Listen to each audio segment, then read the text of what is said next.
Symposium, and now you're going to come on 21st on that creativity, innovation, and mediation discussion.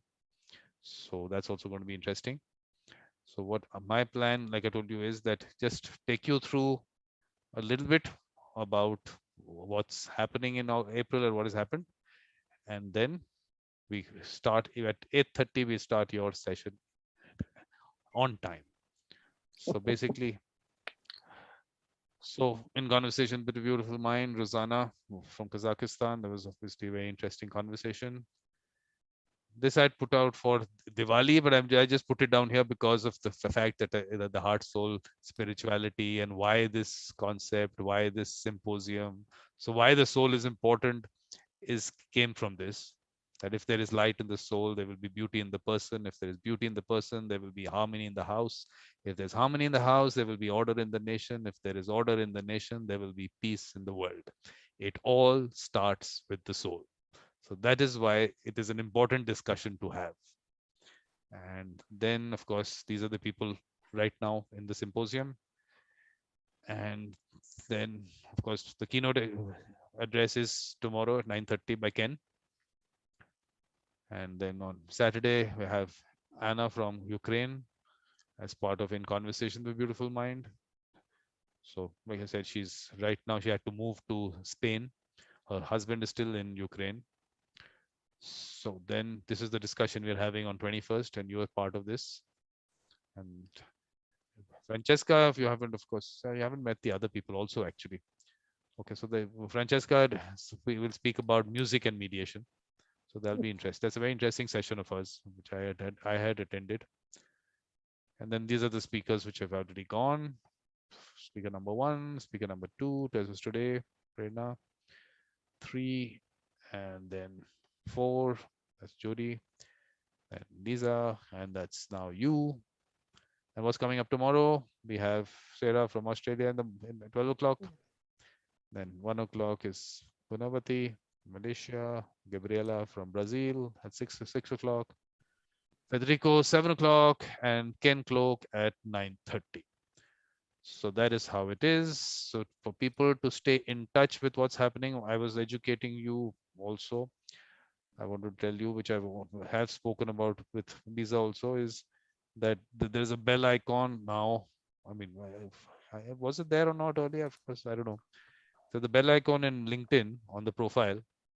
So if you actually click that bell icon, you can actually get to know about the notifications on posts that a person puts out. So should I show that to you, Sure. Kathy? Because I want you to stay updated. So basically, this is that bell icon. So Oh, yes, of course. if you press it, you'll get a message. You'll be notified about all new posts. Very good. So please do that. And of course, you have the YouTube channel. So YouTube channel, all the episodes. So you on the YouTube channel, there's Mediator Vikram. You can check. I mean, I think Google search will give you that channel also. My website will have all the links.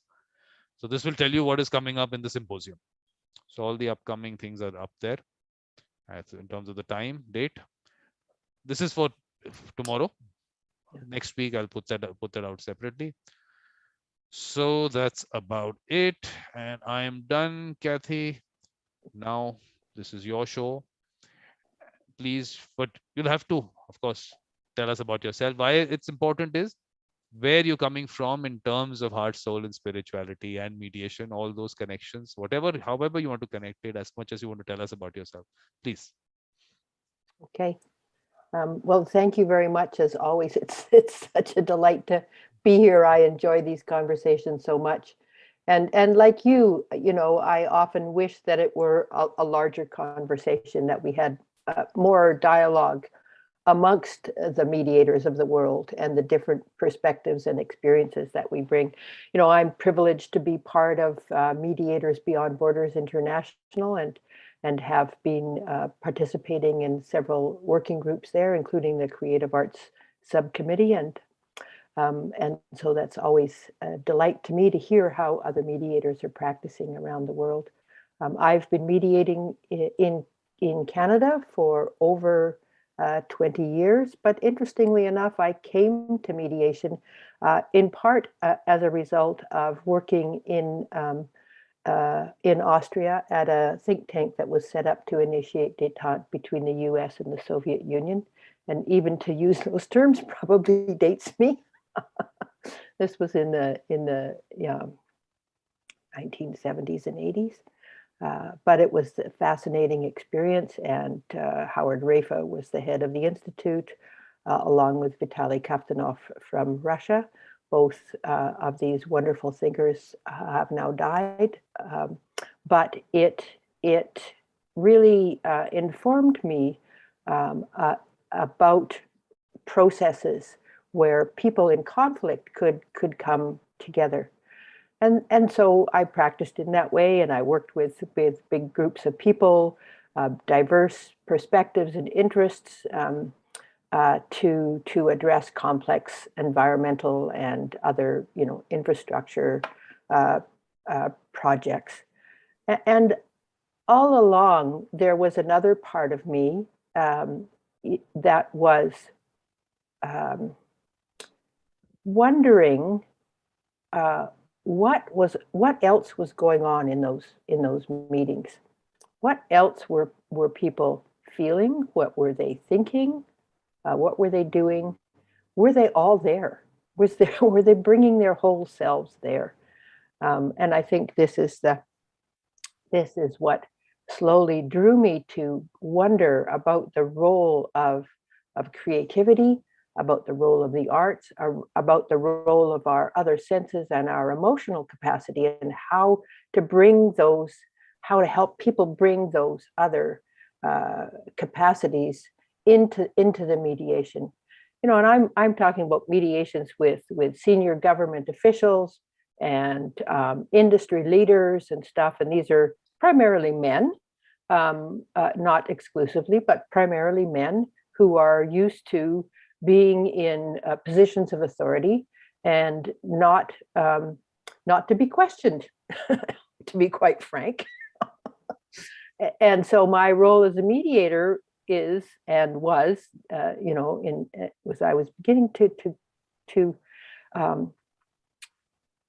design and ask good, curious questions to get people to think about the problem beyond their own little chunk of it, beyond their own little piece of it. And I was working in the Alberta oil sands, or tar sands, as some people would like to call it, in the early 2000s. And I was part of a team, and we created these huge 4 by 10 foot maps to show the progression of the industry, different types of industrial practices, and regeneration, recovery of the oil sands after that. And we put these huge big maps out on the wall, and it was really, I had sort of done my creative thing over there, but I hadn't really brought the creative thing into mediation. So that was really the first experience that said to me, aha, when we've got visual imagery on the screen, when we've got visual imagery that people can go up and look at quite closely, and it's interesting because these are manufactured scenarios, if you will. They're not live images of the ground. And so people would go up to them and say, well, our office isn't there, it's over here. And it's like, yeah, it's just to sort of say your office is kind of somewhere in the area. The bigger question is, when you look at that map, what else happens for you? Like, do you feel anything? Do you sense that something's not right with the world when your office in the middle of a beautiful lake by mistake, or when your office when your machinery that's digging this gray black goop out of the ground is destroying the landscape. So what was once green and beautiful no longer exists. What's happening for you? I mean, this, in some ways, this goes back to Lisa's comment about the soul. Is your soul impacted in any way by seeing this? I know mine was. I can remember standing on the edge of the open pit mine in Fort McMurray, Alberta, in Canada. And these huge trucks that I had stood beside and knew to be, as tall as a 3-story building. And they look like little matchbook cars down there in the pit. I'm standing right at the edge and I look down at my feet and what do I see?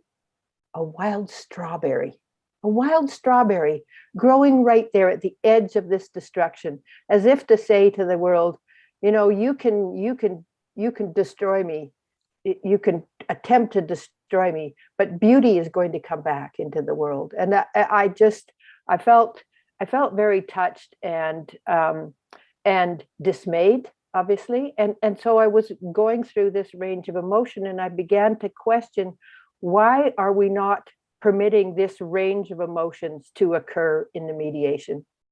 And it's taken me a long time to, I think, work up my own courage to bring these kinds of creative elements into my mediation practice, to say to people, okay, we've been talking about how dysfunctional your relationship is, but if you were to just get into a place where you could imagine your world, your relationship in some beautiful way, and you could just take these crayons and this colored paper and draw what that would look like, what would that look like?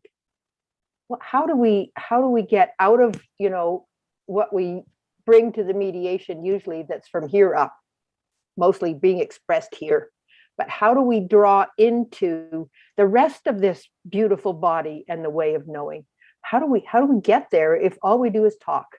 And so I've begun to bring crayons, childlike implements, if you will, into the mediation, to give people the opportunity to say, I'm more than just a talking head.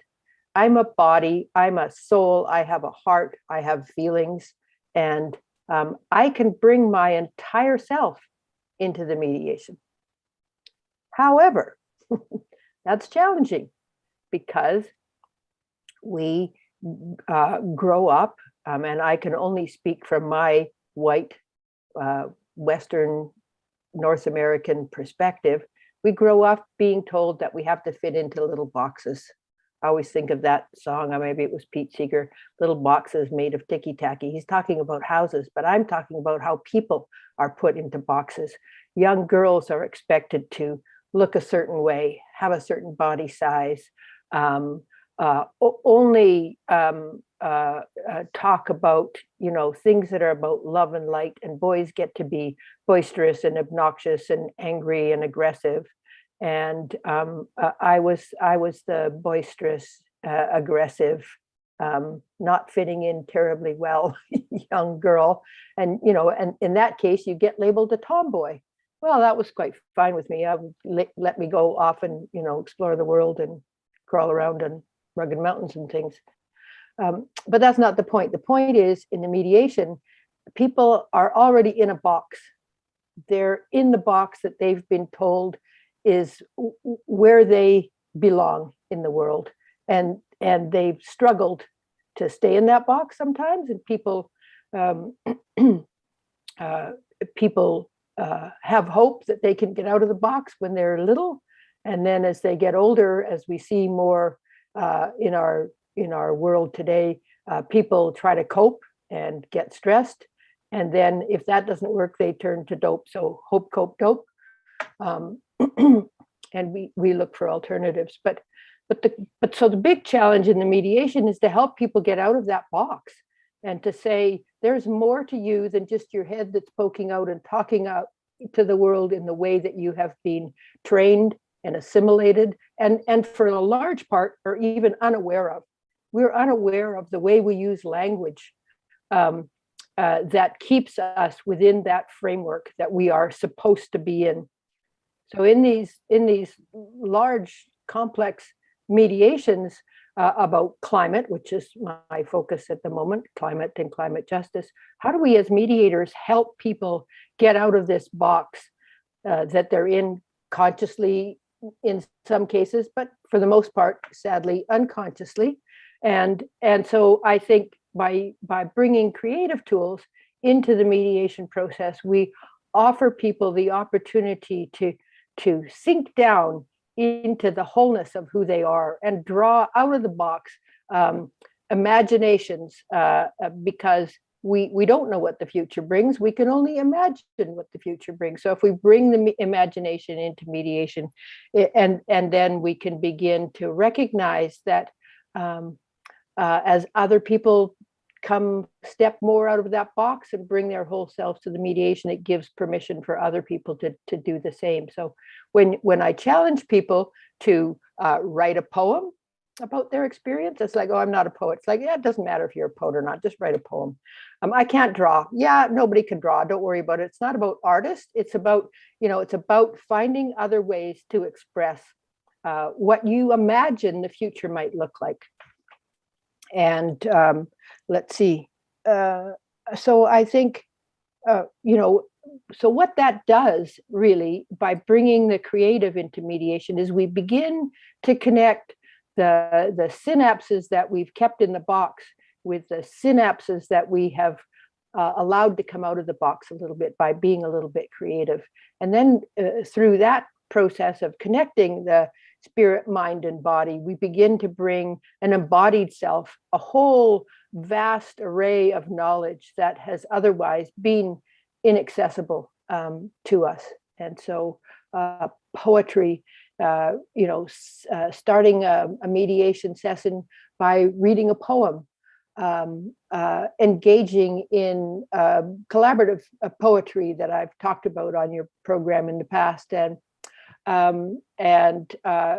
doing role plays, and everybody's uncomfortable in these spaces because we're so used to being in the box that we feel a bit naked when we step out and engage in these other kinds of activities. So that's it in a nutshell for now, because I'm sure you have good questions. You always ask good questions. So because I'll tell you what I also did with Lisa, and there was Jody in the afternoon, that first a bit about yourself in terms of you maybe just discovering yourself and how that heart, soul, spirituality aspect plays a role in your life, and then how we would then of course move into mediation and look at it. So a little bit about your background, about your experiences, about your thought process, the value systems that you were brought into, anything, I mean, however you connect yourself with it, and then we take it from there.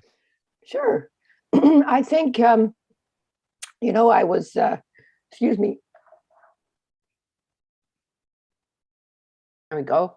I was around during the evolution of the New Age, starting with the rock opera Hair, perhaps, and explored all sorts of different forms of movement. I've done mime, I've done trance dance, I've done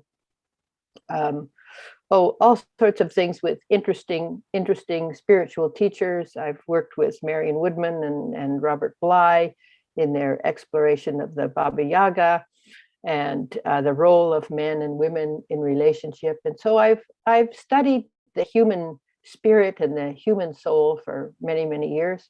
I have always been drawn into nature. I wasn't a big fan of school, shall we say, which is a bit crazy given that I'm now about to embark on doing a PhD. But anyway,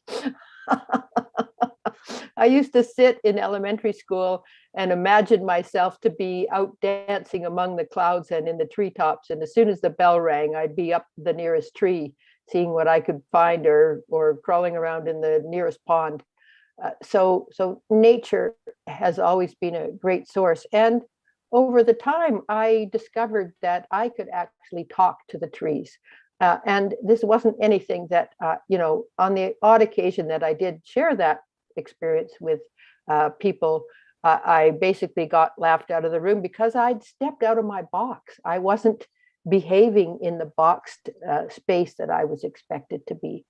And but I've had a close connection and long conversations with trees, and understand the power of the tree community, the power of the observer of the world, that trees and nature, and the role that nature, Mother Earth, Gaia, those terms bring, have given me a deep connection with the world. And I've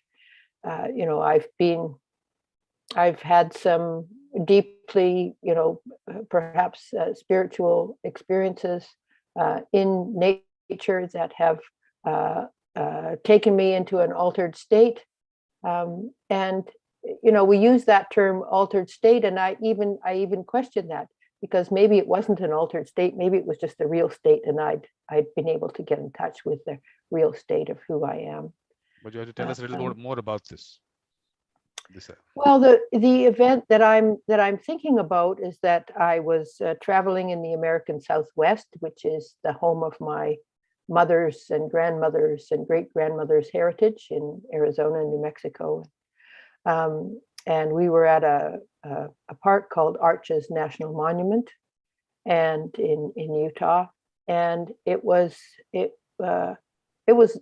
night, and I'd driven out to go to see one particular arch, and there was a full moon, so it was this odd juxtaposition of deep night and bright light, and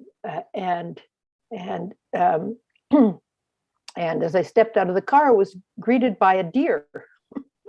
And so I just stood quietly and waited to see what the deer wanted, and just allowed myself to go into a somewhat meditative state, so that I could see what the deer was wanting, what was happening. And the deer, from my understanding, was just simply curious, what are you doing out here in the dark? So, okay, that was the question that I sort of said, well, I'm going for a walk. I want to go out to that arch. So the deer left, and I walked out to that arch. And as I was standing there out under that arch in the moonlight, I had an experience, and this is undrugged. I'm not taking anything here. This is just me. Thanks for the clarification. Not that there's anything wrong with that, but I wasn't in any sort of altered state of mind. Otherwise induced altered state. And I just stood under this arch, and I just began to breathe and notice my breath. And I began to feel as though my body had disappeared, and I was just breath. And I was breathing in sync with the desert out in front of me. And so basically, I just disappeared into this and became one with the vastness of what I was out there experiencing. I don't know how long it lasted. I just suddenly became aware that I dropped back into my body, and I just felt a great sense of lightness and open-heartedness in a way that I think often in my life had eluded me. And so I've tried to carry that open way of thinking forward with me, and I've been a meditation practitioner meditation practitioner for many years, and explored Buddhist psychology and other philosophical thinkers, just to understand who I am and how who I am impacts others in the world, and how who they are impacts me and others in the world. And it's early in the morning, and I never have my voice, so just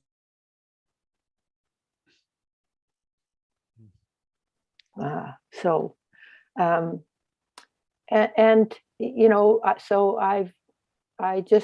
I'm curious. I want to know how we function in this world. Like, what's this about?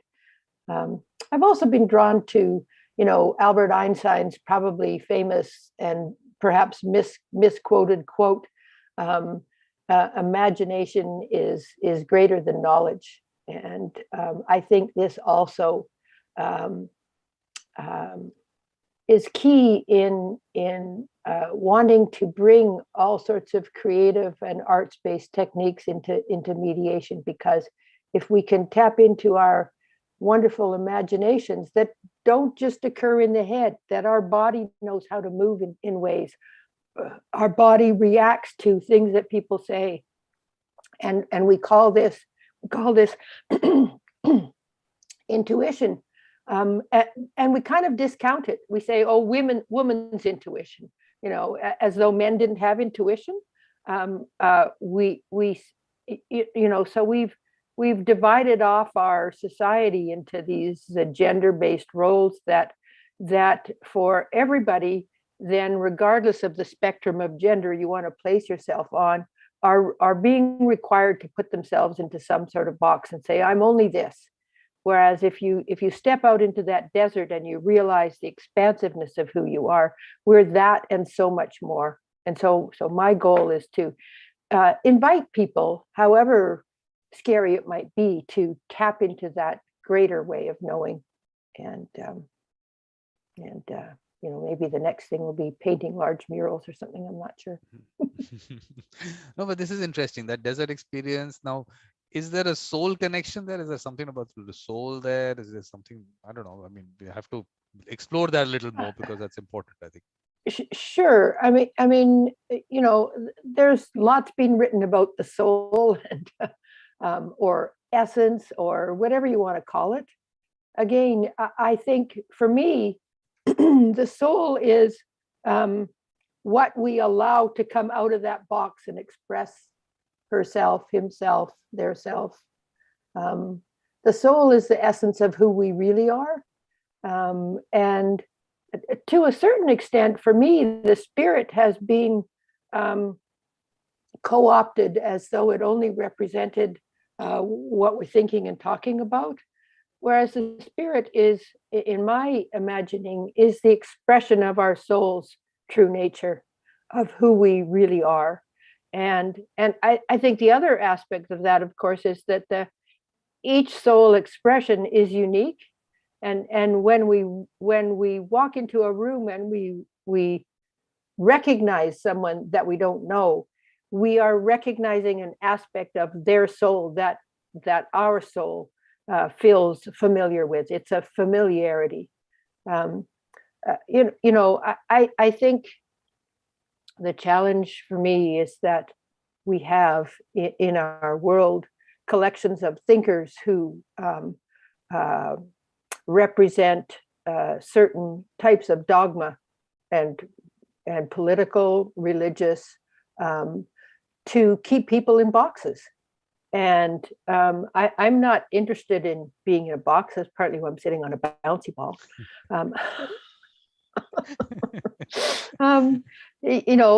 We have to invite everybody to open their box and step out into the world in their full, vulnerable, quivering jelly of self.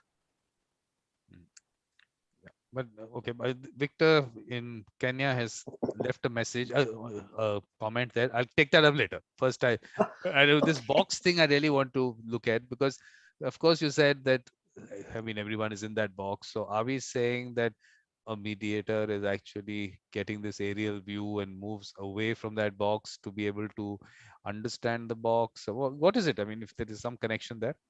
I think a lot of mediators are in the box themselves, so it makes it very difficult to see. This is how we end up having this conversation about neutrality and omnipartiality and these other words that are invitation to mediators to recognize the box that they have been assimilated in, and to use the skills that we have as mediators. And we talk about interests.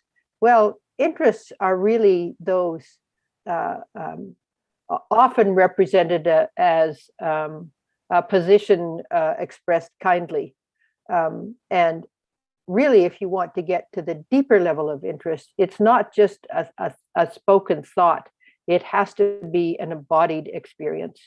We have to help parties to the mediation bring more of themselves into the mediation. And and I go to the UN table for just a moment, and I look at the people who are sitting at the tables there, and they are in very tightly packed boxes, because they're there representing a dogma, a political position, and the role of the facilitator is to help them express that position. It appears to me to be very difficult in the current structure for those parties and the vast parties that they represent to move outside of that box and to begin to bring their soul, their heart, the expression, the emotional beauty, the imagination of the people that they're there to represent. That saddens me that we are stuck in these formal processes. And so, as a mediator, I think it also depends on your training. I often ask the question, what is the context that you are bringing into this mediation? Who are you in this mediation? And both the mediator and the parties to the mediation, it's incumbent upon them all to answer that question. And so for me, when I'm beginning a mediation, I want to know more about who that person is, who they want to be in the world. And then once we begin to open the box up a little bit, then we can get into the details, the complexity of whether we should dam that river at that place and what the impact would be, or not. And we need to bring all these different complexities, individual and group, into the mediation. And I think the other thing that's challenging is that so often in conflict, people expect that there's going to be one answer. Well, and there isn't one answer. There's never one answer. That's why sometimes people would prefer to go to the law rather than into a mediation process where they might be asked difficult questions. In the law, you turn it over to the legal justice system, and they'll make a determination for you, whether it's right or wrong, or whether it's your best interest. That's an individual choice. But in mediation, we have the opportunity to look beyond the simple yes, no, right, wrong, into and we have to, in some ways, like step out onto the desert and be comfortable with the ambiguity of the situation. We don't know what the answer is. We can speculate that there are imaginable futures that could be more inclusive than the one imagined future that I bring into that mediation. And so my job as a mediator is to draw on whatever tools I can to help people think about their own context, about their own complexity that they bring, and to be open to sitting for as long as it takes within that ambiguous space of not knowing. And a lot of people, particularly people who are trained to be decision makers and have positions of authority, they're not likely to be comfortable sitting in an ambiguous space for very long.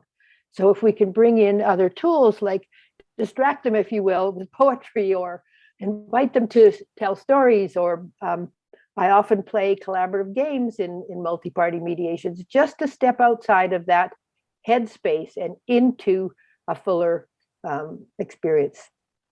And my original degree was in phys ed, and so we were doing collaborative games and all of those kinds of things, that I've found them to be a lot of fun in difficult mediations.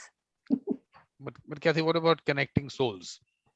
Is there some concept of that, a mediator and the mediation process and that soul connection, something that? Well, you can, call it a soul connection if you want. I'm asking people to bring the essence of who they are, and if you want to call that your soul, well, that's fine with me. I tend to try to use lots of different words for the same kind of idea, so that people don't feel like, well, if you're talking about soul, I'm out of here, because I'm not doing that new age crap. Oh, okay, well, I'm not, but who are you really? Like, what drives you in the world? What interests you in this situation? Can you see beyond your box, where you have a certain amounts of privilege that allows you to sit here and make decisions on behalf of other people? Can you see that? If you can begin to see that, then some people might say, okay, now you're bringing your soul into the mediation. Now you're bringing your imagination into the mediation. Now you're bringing an essence of who you would be if you hadn't been put in a little wooden box with the top nailed down for many, many years. That's what I'm looking at people to bring into mediation. So, I don't want to limit people thinking any more than I probably already do, as a mediator, because I come with experiences and a presence, and people are going to make assumptions about that depending on how I speak and how I comport myself and my history, and so I want people to experience the mediation as a place to entertain more than just the one potentially rigid idea. And how did they get to that rigid idea? How did they get stuck in that place? What happened that you no longer feel safe expressing your quirky, wild self in this relationship, in this business meeting? What a loss for all of us that you're not bringing who your true nature is into the mediation. So I like to create quirky, wild opportunities for people to do that. And what about this whole concept that a mediator bringing in some energy into the mediation, into the room? So what is your thought on that? Well, every mediator brings some energy into the room, brings their essence into the room. Some mediators are more boxed up than others. Let's be honest. I think when I was doing my mediation training many, many years ago, I can remember having conversations with people who were trained in the law, who were legal practitioners, barristers, solicitors, judges, and often hearing the comment, mediation is the exact opposite of what I've been trained to do.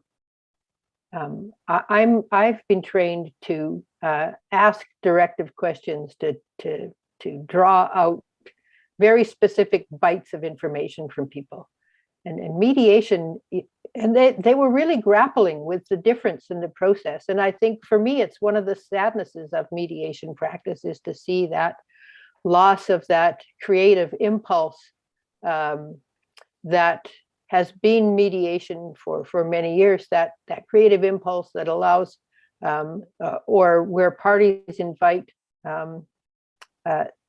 somebody, perhaps an elder, perhaps somebody who is recognized in community as somebody who can sit apart from the machinations of what's going on and say, okay, well, let's hear from everybody. Let's really sit here and make a commitment to listen deeply what everyone else is saying, and to help that person express what's really going on for them, and to acknowledge that that's really hard, and that conflict is hard work, and we may feel that we're at the bottom of scraping the bottom of the barrel in terms of a relationship or a project that I'm invested in as an engineer, and yet the community is saying you can't build the bridge there. Like, what do you mean I can't build the bridge there? I'm an engineer. I know where the bridge needs to go.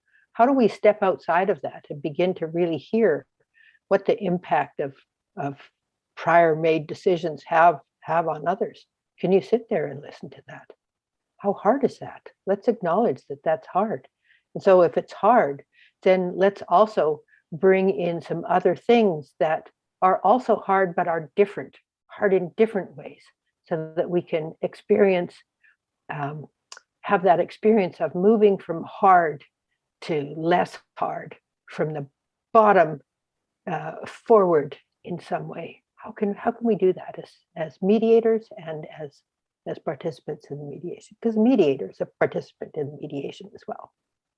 But looking at the aspect of heart, soul, spirituality, and mediation, now if you have to tell people who are not familiar with mediation, or maybe children, let's look at children. So how would you bring these elements and talk to them about it? How would you do that? Well, again, I think I like to use the word imagination.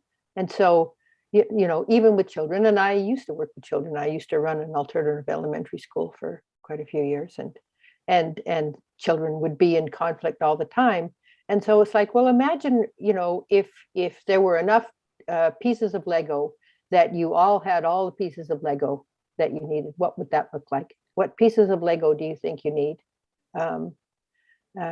How can you bring, if we're going to be here and we're going to love each other, because we love being here, so we must love each other because we come here all the time. So let's bring love into the question, and let's not be afraid as though love were only about some romantic sexual ideal. It's not. Love is an open-heartedness that we bring to the experience of our interactions with humans. It doesn't mean we can't disagree with them. We can disagree with them and still love them. And so, when I'm talking with children, those are the kinds of concepts that I bring into it. And I encourage them, and they are imaginative beyond all. If we turned many of the world's problems over to very young children, they'd be solved in a heartbeat, or to Stacey Abrams. But so it's that.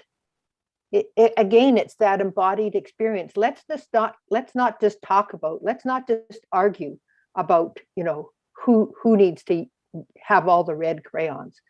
Let's talk about what does it feel like when you have all the red crayons? Like, how does that feel?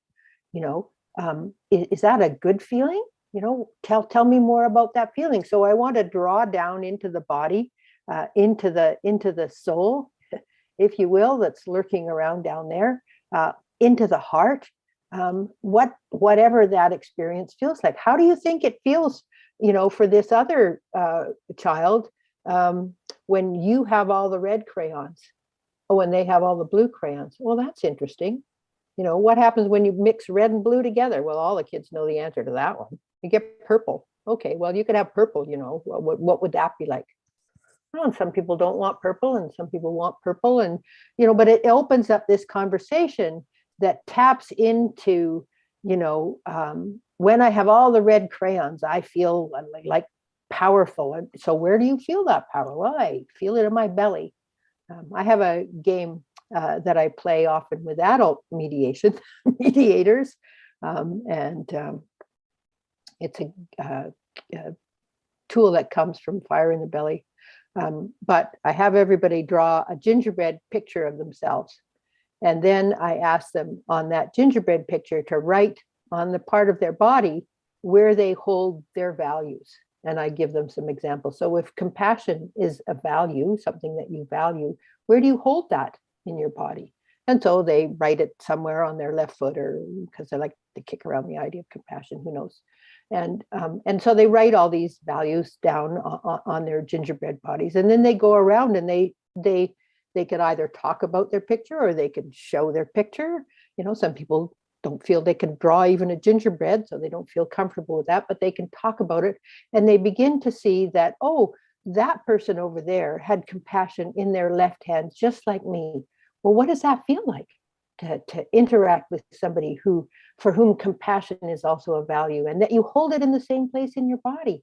Wow, that's so cool. And you see this disparate group of people begin to connect on a heart and soul level. They're connecting beyond just their head. They've allowed their creativity to come into this space and to invite them to be who they are in the room. And sometimes I have them draw animals. Who would you be if you were an animal? Okay, well, everything from snakes and ants to toads and lions. But it opens up that opportunity, and everybody, you'll hear at the beginning, well, I can't draw. It's like, I don't care what you can draw. It's not about drawing. Just, you use a squiggly line and pretend it's a toad. It's about drawing people into a conversation that allows the expression of the essence of their soul, allows them to open their heart and to connect. And then we begin to connect the brain and the mind and the heart. And, I think when that connection is enacted, then the soul has the freedom to express themselves that might otherwise be inhibited when we cut off those connections. So that's what I think anyway. And I'm sticking to it. So various ways to be able to bring that aspect out. So creative aspect is what you've really found to be useful in that aspect. Yeah. But what about, in terms of spirituality in general within society, is there some aspect of it being discussed? Is that part of the way people think, they do, they feel? Is there anything about that there that you see in terms of society changing over time that you've been? For sure, and I think that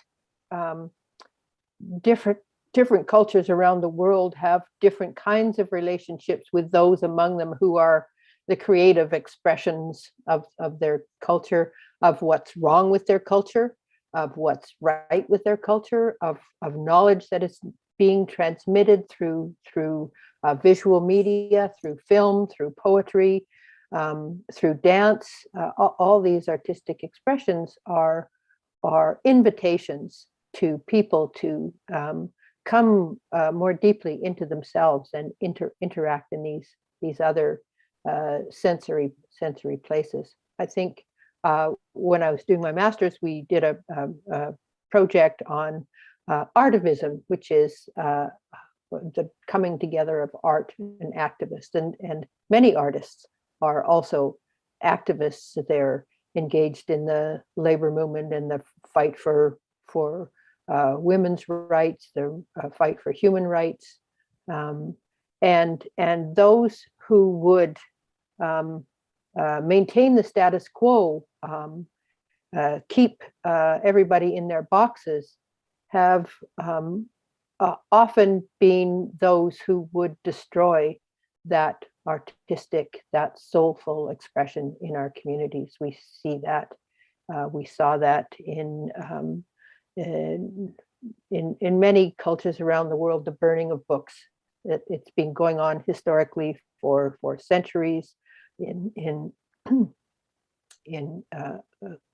knowledge communities coming out of Africa and the Arab world, and these great treatises being burned, artworks being stolen and burned. And for me, that's the box in operation, trying to limit other people's capacity to connect, to be open-hearted.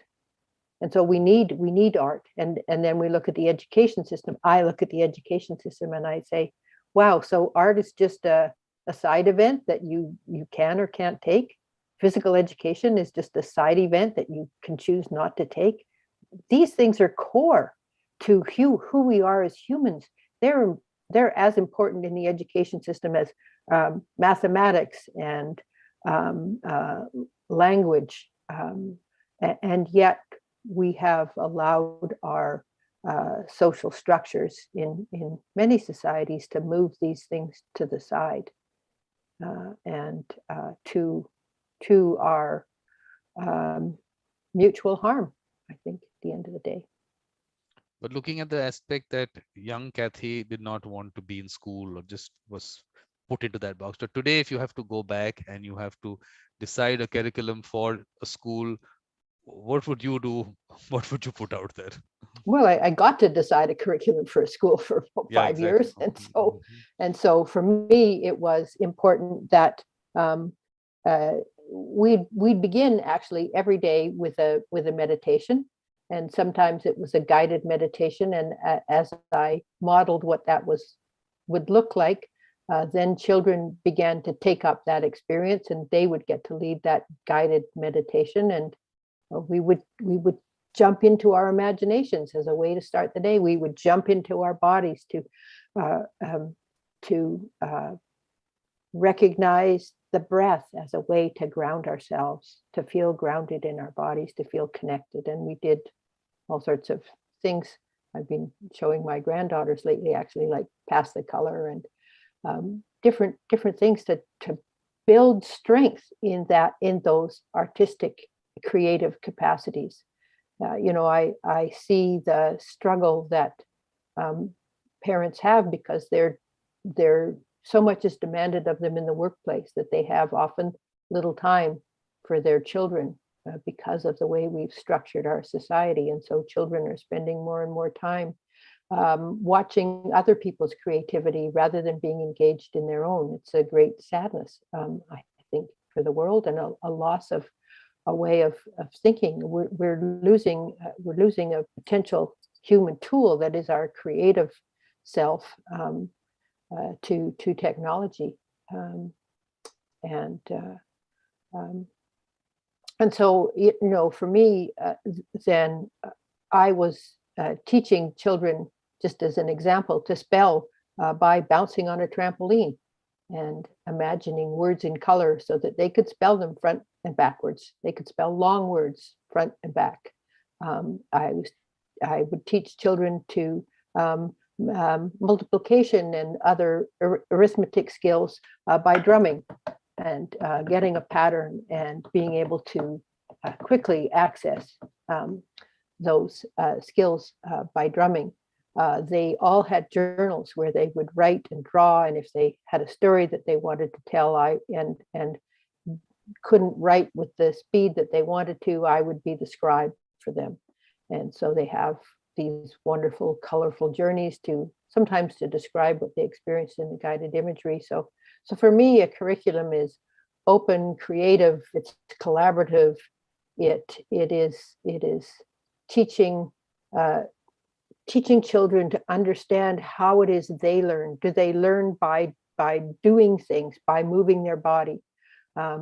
Or do they learn by listening? Do they learn by looking? What are the sensory modes that through which they are extracting information about their world and expressing themselves out into the world? Those are the kinds of things that intrigue me, and I think that we have lost in some of the curricula that is now being offered. So now we have a class by Kathy on heart, soul, spirituality, and mediation. What are you going to be telling us in that? What are you going to be doing? I'm going to give everybody a piece of paper and a box of crayons, maybe some paints, and I'm going to say, okay, so let's say that you're your role here is to fix problem X. I don't want you to talk about it. I just want you to draw it. Just show me what that looks like. So I might do that. I might do the gingerbread exercise so that people can begin to connect first of all and figure out, how they're who they are in the world. Who are you? Who are you really? What's important to you? Money? Okay, well, that's cool. How do we talk about things that feel deeply impactful to us? What does that conversation look like? I want people to understand how they think, how they bring themselves into the world, how they imagine a better world might look. And we're going to move around. We're going to do all the sorts of creative things. We're probably going to do some collaborative poetry. We're probably going to dance. We're going to listen to music, and maybe everybody will bring a piece of music that is an expression of who they are, and we'll listen to that. It'll be a a wildly, and if people want to sit quietly in the corner, go sit. Yeah, good. All good. Whatever you need. Perfect. That's good. But we have to take up Victor's comments. So one, he's saying, "Hello, Kathy Potter. I totally understand you. They call it being a tomboy, but I call it being a good troublemaker." So that's his comment. The other Yes, I've comment, become a good troublemaker. Thank you. the other one is, "I totally agree with the idea mediation is not only rigid, but promotes creativity and innovation." Right? Yes, So yes. So now, because look, I keep talking about identifying those with the mediator mindset. And I believe that these elements are very important aspects of the person because they are also going to be part of the process.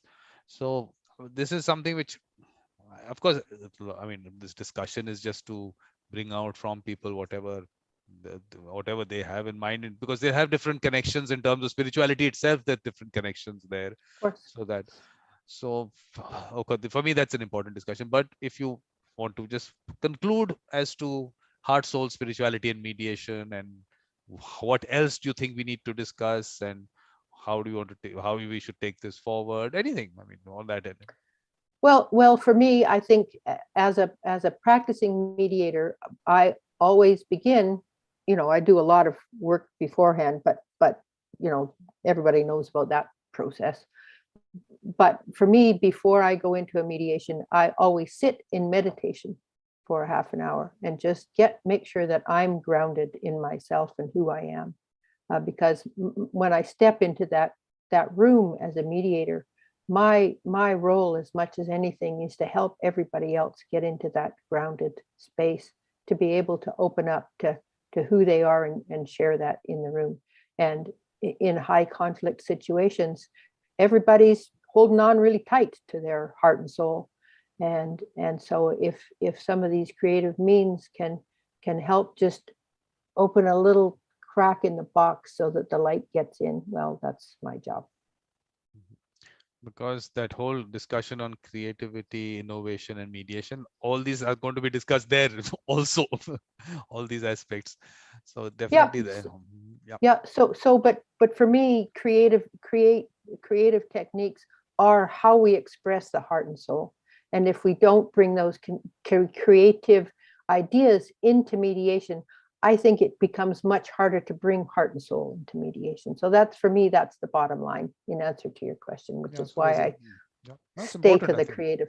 No, definitely that's important. I mean, that connection and how to bring it out the way you've been able to see it come out. I think that's really good. That connection is good. So anything else you want to tell us about things that we have missed out on your own spirituality as such? We really haven't looked at your value systems that you were brought up into. Those also are elements which are important. So do you have anything on that? I think I've touched on that. My who I am is grounded in a sense that I am a part of a much bigger whole that is a natural world teeming with humanity of many different cultures. And I approach everyone and everything to the extent that I can. And I sometimes I don't feel safe. So I'm more closed down. So I just have to acknowledge that and say, okay, what do I need here to bring my full self to this situation? So nature is what feeds me, being in nature and in poetry. And I guess I should put a plug. I'm about to publish a book of poetry. Very nice. Poetry and mediation? No. Okay, okay. The poems that you write. Poetry in the world. The poems that I write. Okay. No, but I'm just thinking that the value system that you were brought up in, or was there a certain? Well, I was brought up in a white privileged culture, higher education. My father was a professor. I had the privilege of going and living in other countries in Europe as a young child and young adult. That informed me. My grandfather became a lawyer at 65.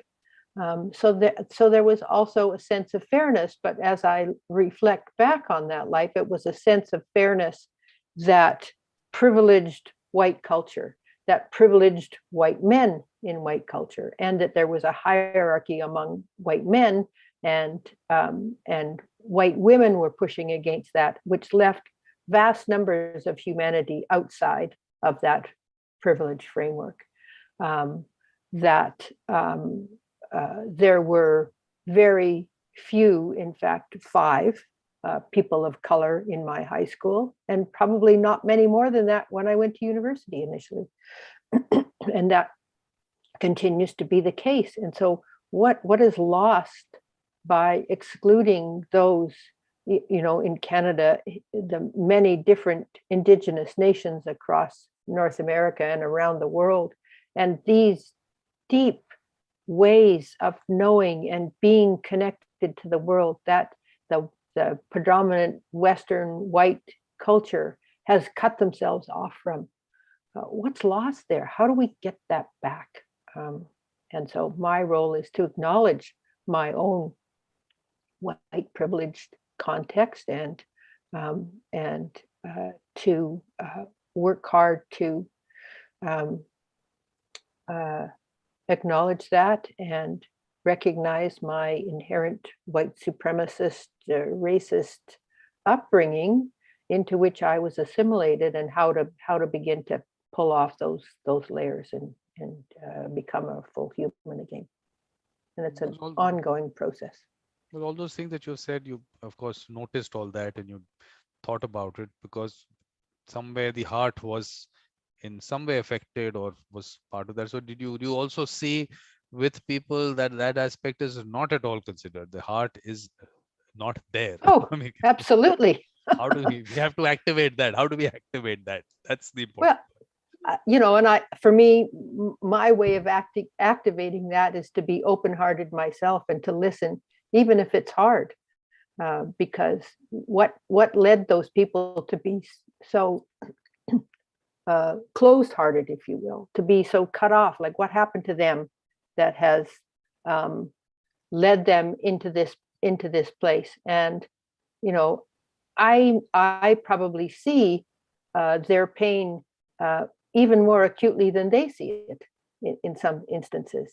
They have no idea that they're in this box that is keeping them small and from becoming who they are. And we look at people like what's happening with the Russian leader who, like Voldemort, shall remain nameless,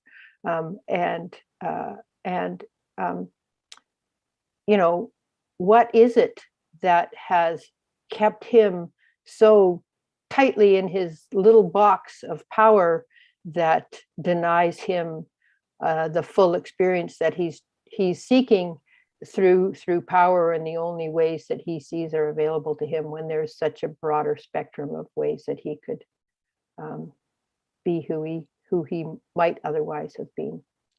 Let me just show you some nicer things. I got an email right now. I've cut off the person's name because I don't know whether the person wants me to put the name out or not. So I really would do that. I'm cutting that off, but really nice message, and I'm putting up on screen so that you can also read it. This is what I've got right now. This is about you. This is for you. Awesome, amazing lady. She connects to the universe, to the supreme force with a heart, mind, body, soul. Okay, this is for me. Keep it done, Mr. Vikram, for giving a platform for beautiful women to be themselves, to open up the true real inner selves, which is precious and rare to find these days. Irrespective of their age, to share with you bold, bare, blunt facts and reality of the feelings and thoughts about towards a mediation.